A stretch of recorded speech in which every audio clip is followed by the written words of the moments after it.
Emotions.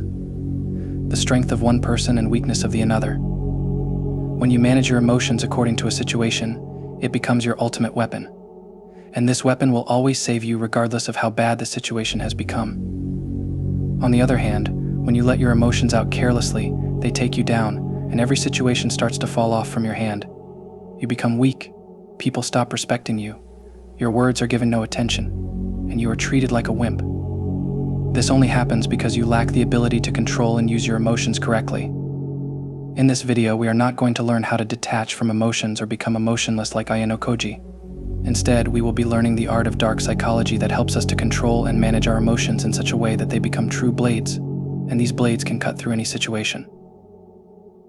We will be going through 4 ultimate rules to mastering the art of complete emotional control. In addition, I will be giving a bonus rule at the end of the video, so make sure to watch the video till the end.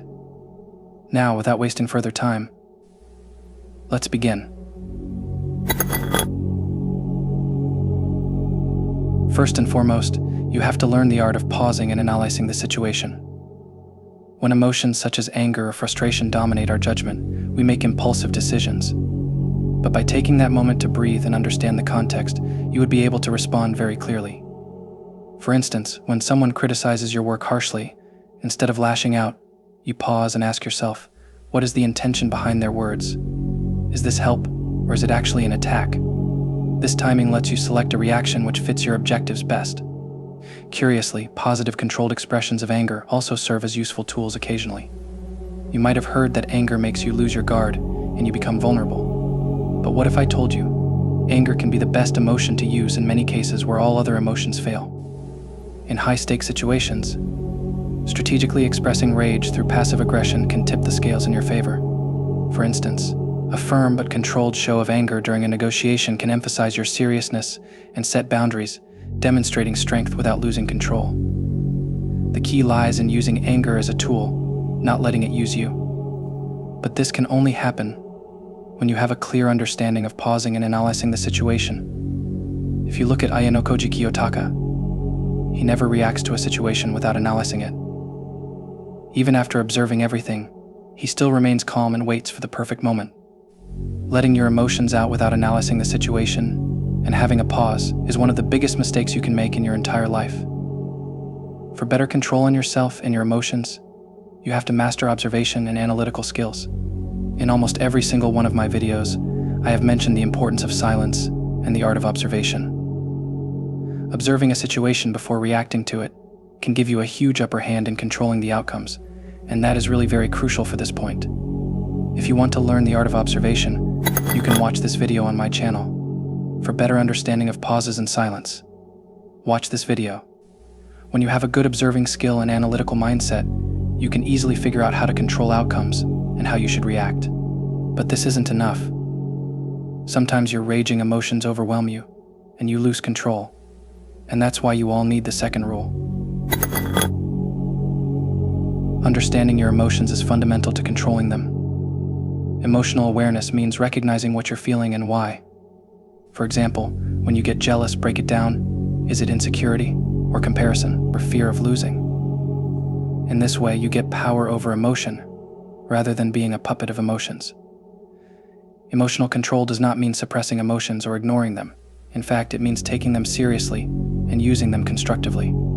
For example, if you detect someone trying to provoke you, stay calm and use their aggression against them by making them look unreasonable in front of others. Emotional awareness protects you from falling into traps set by others while giving you leverage over their vulnerabilities. For example, guilt is a powerful lever.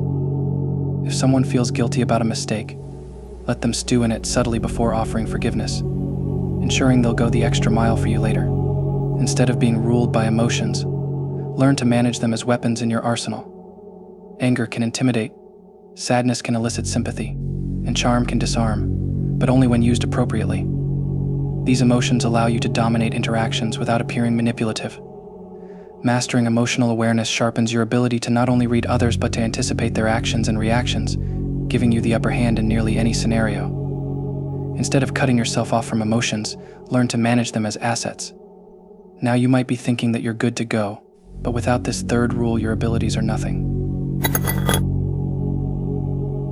While emotions must be managed, emotional detachment can be wielded as a powerful weapon to gain the upper hand in any interaction. True detachment isn't about suppressing emotions entirely. It's about mastering them to serve your agenda. Imagine yourself in a heated argument. Instead of reacting emotionally, detachment lets you manipulate the narrative, steering the discussion to expose vulnerabilities in your opponent's reasoning. In high-pressure environments like negotiations, this skill becomes a game changer. Emotional detachment allows you to feign empathy, exploit others' emotional states, and push outcomes in your favor. For instance, appearing calm and composed while others unravel emotionally can grant you control over the situation, positioning you as the dominant player. The key is to detach strategically, not fully. Complete detachment risks alienating allies or creating suspicion. Instead, deploy your emotional detachment selectively, a surgical tool rather than a blunt instrument. Think of emotions not as tools on a workbench, but as levers to pull, turning the tide of any situation to your advantage. Master this, and you'll turn emotional control into a means to secure power and influence. When you strategically detach yourself from emotions, you get the power to choose the emotion rather than being chosen by an emotion. And this, in a nutshell, gives you the control over yourself and your emotions. Now, here's the final and most crucial part of the video. Do not skip. To master emotional control, cultivating the perfect poker face is essential. A calm, unreadable expression serves as both a shield and a weapon, keeping your true feelings locked away while giving you the power to exploit the emotions of others. Imagine this: you're in a heated argument with someone. You're doing a great job maintaining emotional control. You're not raising your voice, not gesturing angrily, just staying calm. But then, for a split second, a slight smirk or flicker of satisfaction crosses your face. That tiny crack in your armor is enough to tip them off that you're not just calm, you're in control. Suddenly, the balance shifts, and they become more aggressive, trying harder to rattle you. That single micro-expression could unravel everything you've worked to maintain. Without the poker face, emotional control crumbles. Even if you've mastered staying composed internally, micro-expressions can betray your thoughts. Think about a classroom scenario. A teacher calls you out for something, and while you've managed to suppress any outward frustration, your eyes narrow for just a second, or your lips twitch in irritation. It's all they need to sense resistance, and now they're on your case even harder. Or imagine dealing with a competitive friend. Maybe they accuse you of something unfair. You're controlling your emotions well, but the tiniest sign of smugness from you gives them a reason to escalate the argument, turning things messy. This is why mastering the poker face is non-negotiable if you truly want to command emotional control. I've already done a video dedicated to mastering the art of the poker face, so if you haven't seen it yet, go check it out to learn how to avoid these pitfalls and truly become unreadable. We have reached the end of the video, and as promised, here is the bonus point. And trust me, this one is the most important one. To truly master emotional control, there's one thing that will set you apart: relentless practice. This isn't about waiting for the perfect moment. It's about forcing yourself into situations where your emotions are pushed to the edge and learning to control them, no matter what. Because here's the truth: you'll never gain real control unless you choose discomfort and put yourself in situations that demand it. Face your biggest fears head-on. Public speaking terrifies you? Good. That's exactly where you need to be. Walk into that room, knowing full well that every nerve in your body is screaming for you to run. But instead, hold your ground. Keep your expression unreadable, your body still, and project confidence, even if your heart is pounding in your chest. Every time you resist the urge to panic, every time you don't let your fear show, you're strengthening your emotional control. Or maybe it's the fear of being judged. What if people think you're weak or unworthy? Go to public places, walk among crowds, and force yourself to engage. Even when you feel exposed, learn to maintain your poker face. Smile when you feel the urge to withdraw. Stay calm when you want to lash out.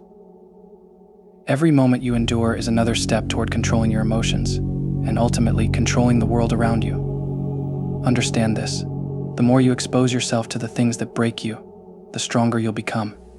Your triggers, your weaknesses, they're nothing more than opportunities to become unbeatable. It's relentless, it's uncomfortable, but it's the only way to build the kind of emotional control that makes you untouchable. And when you get there, When your poker face becomes flawless and your control absolute, you'll realize that you hold the power over everyone around you. They won't even see you coming. I guess this is enough for you to start working on controlling your emotions. I didn't share those tricks like pressure point handling, emotion withdrawal, or those anger control tricks, because I have tried them myself and they did not work efficiently. For the real and permanent emotional control, this is the actual pathway. I know it is hard, but it is the right one that will give you actual results. This was all for today. If you have any questions, drop them in comments, or you can DM me personally on Instagram or Discord server. All the links are pinned in description. This new year is going to be a banger for all of you, so stay connected. I will see you in my next video. Until next time, stay mindful. Everyone, Happy New Year.